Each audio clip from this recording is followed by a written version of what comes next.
अल्लाह को किसने बनाया? कितने भी पीछे जाएंगे आप, मिलियन बिलियन ट्रिलियन जिलियन चले जाएं, वो टाइम है, उस टाइम को बनाने वाला अल्लाह है। तो जो बनाने वाला है टाइम का, वो कभी टाइम में नहीं होगा बल्कि टाइम के बाहर होगा, और जो टाइम के बाहर होगा आप उसको टाइम से जज नहीं कर सकते। इसलिए आप ये नहीं कह सकते कि अल्लाह कब आया, क्योंकि जो कब का सवाल है ये उसके लिए होगा जो टाइम के अंदर है, ना कि उसके लिए जो टाइम के बाहर है। कहो कि वो माबूदे बरहक जिसकी मैं इबादत करता हूं अल्लाह है, वो एक है। अल्लाह बेनियाज है, वो न किसी का बाप है और न किसी का बेटा, और कोई उसका हमसर नहीं।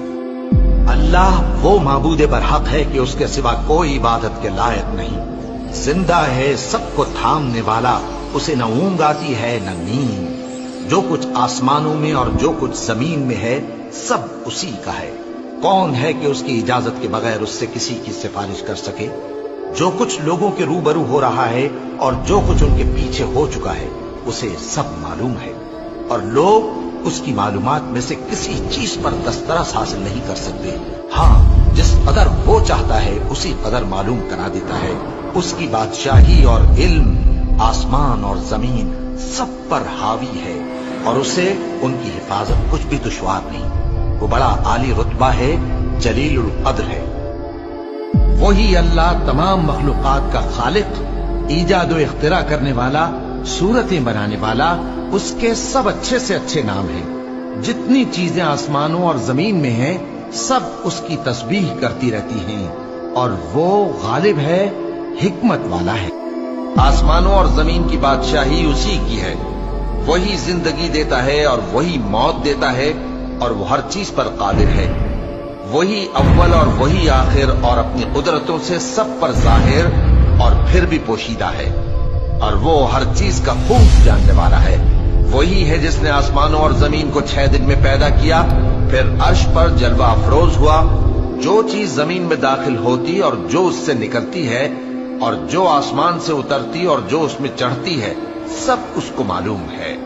और तुम जहां कहीं भी हो वो तुम्हारे साथ होता है, और जो कुछ तुम करते हो अल्लाह उसको देख रहा है। आसमान और जमीन में जितने लोग हैं सब उसी से मांगते हैं। वो हर रोज किसी न किसी काम में होता है। वही तो है जो तुमको डराने और उम्मीद दिलाने के लिए बिजली दिखाता और भारी भारी बादल पैदा करता है, और रात और फरिश्ते सब उसके खौफ से उसकी तस्बीह और तहमीद करते रहते हैं। और वही बिजलियां भेजता है, फिर जिस पर चाहता है गिरा भी देता है, जबकि वो अल्लाह के बारे में झगड़ती है, और वो बड़ी कुव्वत वाला है। अल्लाह ने निहायत अच्छी बातें नाजिल फरमाई हैं, यानी किताब जिसकी आयतें बाहम मिलती जुलती हैं और दोहराई जाती हैं। जो लोग अपने परवरदिगार से डरते हैं उनके बदन के रोंगटे उसे सुनकर खड़े हो जाते हैं, फिर उनकी खालें नर्म हो जाती हैं और दिल भी नर्म होकर अल्लाह की याद की तरफ मुतवज्जे हो जाते हैं। यही अल्लाह की हिदायत है। वो इससे जिसको चाहता है हिदायत देता है, और जिसको अल्लाह गुमराह रहने दे उसको कोई हिदायत देने वाला नहीं। अल्लाह ही खलकत को पहली बार पैदा करता है, फिर वही उसको दोबारा पैदा करेगा, फिर तुम उसी की तरफ लौट कर जाओगे। जो मखलूक जमीन पर है सबको फना होना है, और तुम्हारे परवरदिगार ही की जात जो साहिब जलाल करम है बाकी